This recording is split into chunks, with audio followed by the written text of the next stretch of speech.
On Halloween night, you expect jump scares, not real ones. You expect monsters on screens, not stalking you from the shadows. But what if the knock at the door wasn't a kid in a costume, but someone watching, waiting? What if the crunch of leaves behind you wasn't the wind, but footsteps perfectly in sync with yours?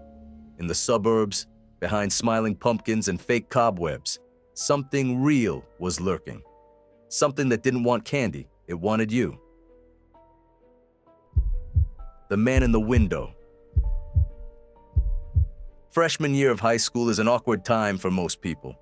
You're trying to figure out who you are, navigating new social circles, and generally just doing your best to survive. For a group of friends including Dan, Jesse, Ryan, and Ivan, they were still kids at heart, which meant that on Halloween night in 2007, they were all about the one thing that truly mattered: free candy. The four of them had come up with a genius group costume idea. Dan, the second tallest, was Luigi. Ivan, short and compact, was Mario. Their lanky friend Jesse was Waluigi, and Ryan, who was a little heavier, was Wario. It was a perfect fit, a kind of inside joke that made them feel like they were a team. They lived in a classic suburban neighborhood, the kind with wide winding streets and houses set far back from the road. The downside of this, as Dan would tell you, was that it was a lot of walking for a relatively small amount of candy. By the time it was well past dark, their feet were aching and their pillowcases, now bulging with candy, felt like they weighed a ton. Still, they were determined to fill them to the very top. As the night wore on, the number of houses still participating dwindled. Porch lights were going out, and many people weren't answering their doors. The four friends approached yet another dark house, and for a moment, their hopes soared. There, on the front stoop, sat a large purple candy bucket. Dan rushed up to it, only to feel his heart sink. It was completely empty. Just as he was turning away, a sudden, sharp rap on the window made them all jump. They looked up, but couldn't see anyone in the dark living room. Then, a voice from behind the glass called out, "Wait!" The front door slowly creaked open, and a man in his late 40s with a bald head and a thin, unsettling smile stepped onto the porch. "Come on in," he said, gesturing with his hand. "I've got some more candy for you inside." Dan's gut immediately clenched. "That's okay," he said, taking a step back. "We can just wait out here." The man's smile didn't waver, but his eyes seemed to narrow just a little. "Nonsense, boys. It's getting cold out here. Come on in. I'll get you your candy." Before anyone else could object, Ivan, their self-appointed leader, stepped in. "It's all right, sir, but we gotta get home. Come on. Dan, let's go." Dan nodded quickly, calling back, "Thank you anyway. Take care," as they turned and hurried away. As they walked down the street, Dan couldn't resist looking over his shoulder. The man was still standing on his porch, not moving, just silently watching them disappear into the night. It was an image that stayed with Dan long after the streetlights had swallowed them up. He felt the pang of guilt for being rude, but a stronger feeling of relief washed over him. He felt like he'd just dodged a bullet. To get away from the creepy house, they skipped the next couple of houses and continued on their way. Their path eventually led them closer to a large nature preserve that bordered a section of their neighborhood. The houses became fewer and further between, and the streetlights felt few and far between as well. It was Ryan who stopped first. He was quiet, a little slower than the others, and he simply froze in the middle of the street. "Did you guys hear that?" he asked. "Hear what?" Dan replied. "Someone's moving in the trees," Ryan whispered, his eyes wide. They all stopped and listened. At first, Dan didn't hear anything. He told Ryan it was probably just a raccoon. It's what anyone would assume, right? You don't jump to the conclusion that a human being is stalking you through the woods on Halloween night. Ivan even playfully put his arm around Ryan and nudged him forward. But a few houses down the road, Dan and Ivan heard it too. A distinct rustling, the crunch of leaves and twigs snapping underfoot, a steady rhythm keeping pace with their own. They stopped dead in their tracks, and the sounds in the woods stopped with them. A cold wave of dread washed over all four of them. Ivan, trying to sound tough, yelled into the darkness, "Go away, we're gonna kick your ass." But Dan could hear the tremor in his voice. the nervous edge to his bravado. Then came a sound that broke the quiet like a gunshot. A twig snapped loudly, right on the edge of the tree line. That was all it took. The rational part of their minds completely shut down, and the primal urge to survive took over. Dan, Jesse, and Ryan took off running, adrenaline pumping through their veins. Ivan, who had started to charge the woods, quickly turned and sprinted after them. They ran down the dark street, the sounds of at least 2 or 3 sets of footsteps keeping pace with them through the trees. They turned hard onto Jess's street, which was blessedly lit by more houses and a handful of streetlights. They didn't stop until they reached Jess's backyard, bursting through the gate and slamming the back door shut behind them. Panting, they all huddled together in the living room, a palpable fear hanging in the air. Jesse, with a trembling hand, peered out the window. Nothing. The backyard was quiet, still, and dark. Just as they were starting to calm down, a loud metallic clang echoed from the backyard, the sound of Jesse's steel gate slamming shut. Jesse instinctively dove for the light switch, plunging the room into darkness. Then, a sharp click followed by a heavy bang came from downstairs. The back door. The boys huddled together, their hearts pounding in their chests. They all grabbed kitchen knives from the block on the counter, the dull blades feeling heavy and ineffective in their hands.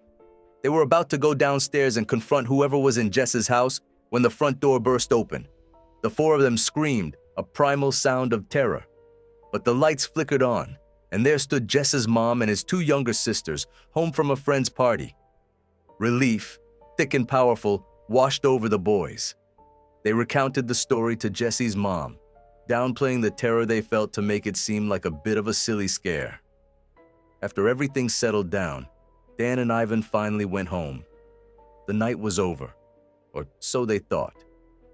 It was 12:30 a.m. when Dan's phone buzzed with a new text message.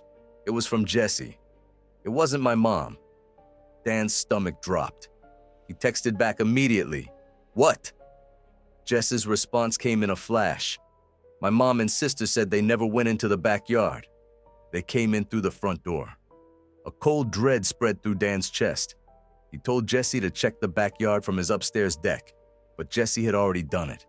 His mom, having finally heard the whole, unedited story, had already called the police. When the police arrived, they didn't find anyone. The backyard was empty. But Jesse told them everything, including the creepy bald man who had tried to lure them into his house. Nothing ever came of it. No one was ever caught, and nothing else ever happened on that street.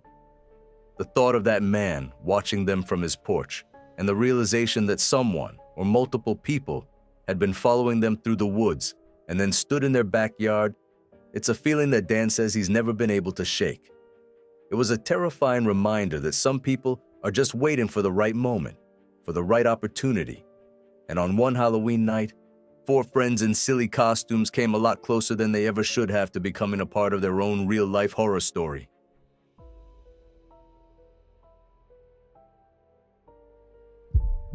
The Man in the Clown Mask.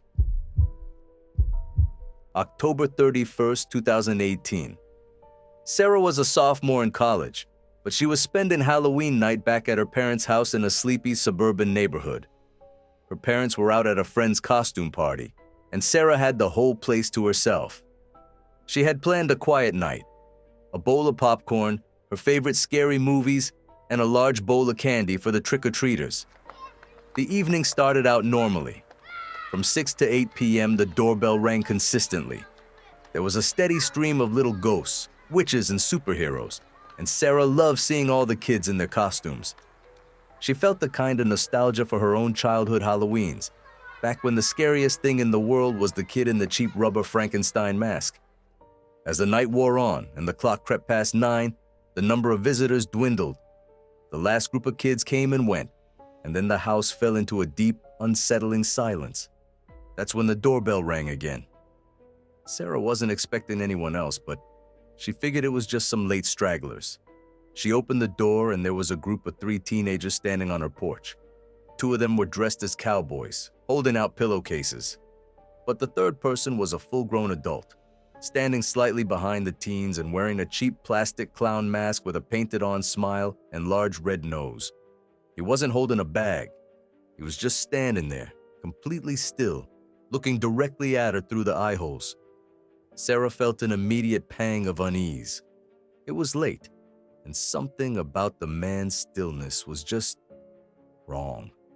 She kept her composure, smiled at the two cowboys, and dropped a few pieces of candy into their bags.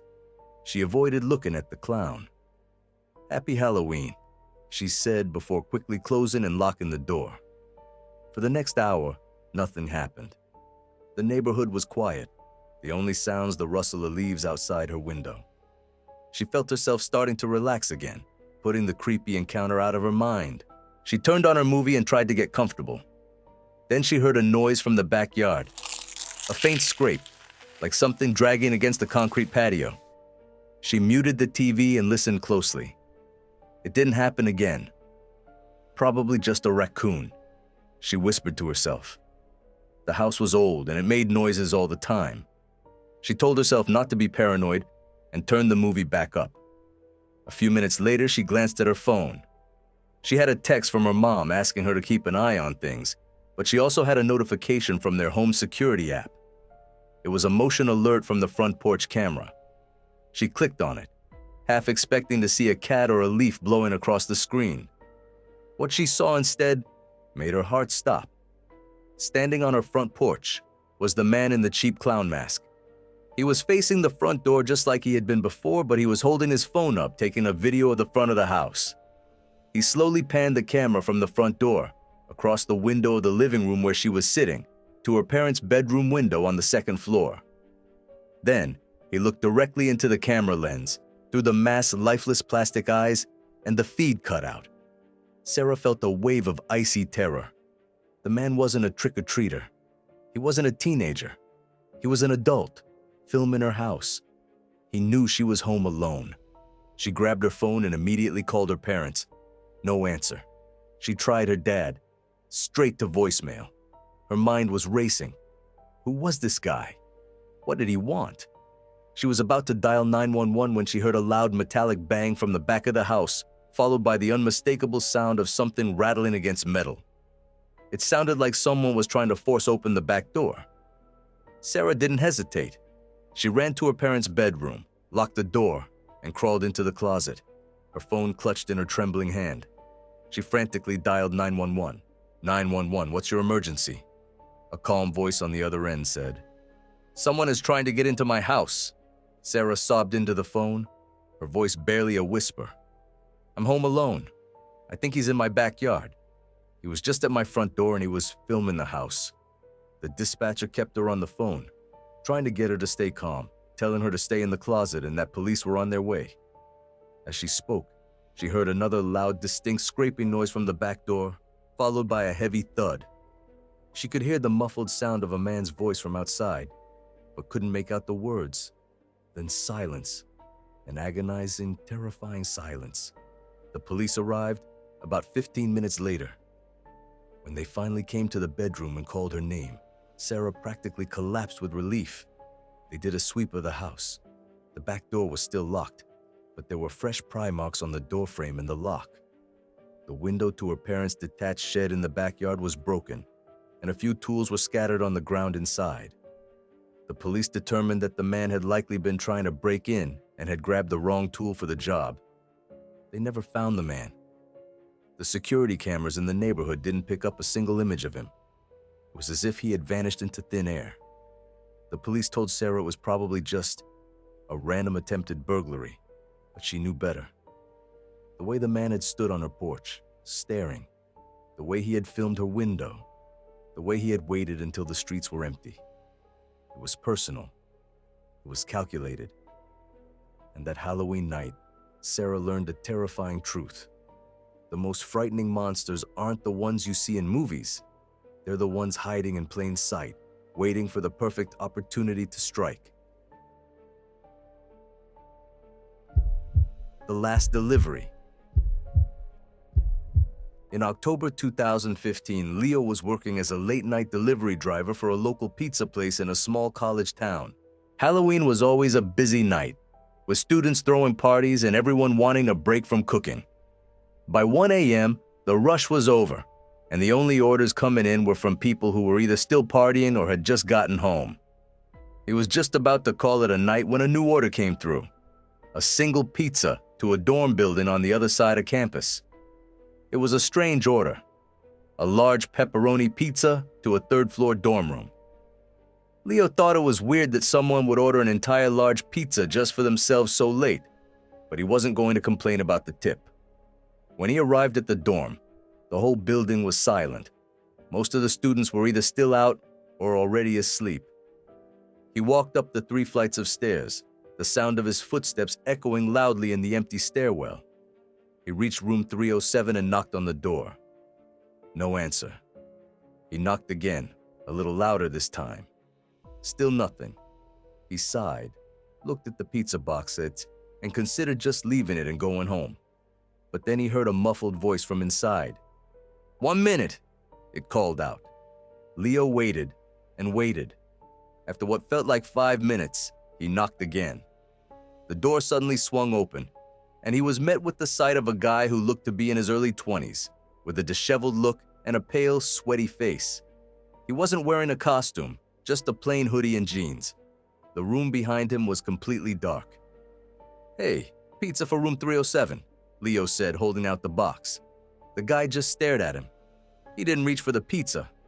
His eyes were wide and bloodshot, darting around nervously. "Sorry, man," he mumbled, his voice a hoarse whisper. "My roommate passed out. Can you come in and set it down?"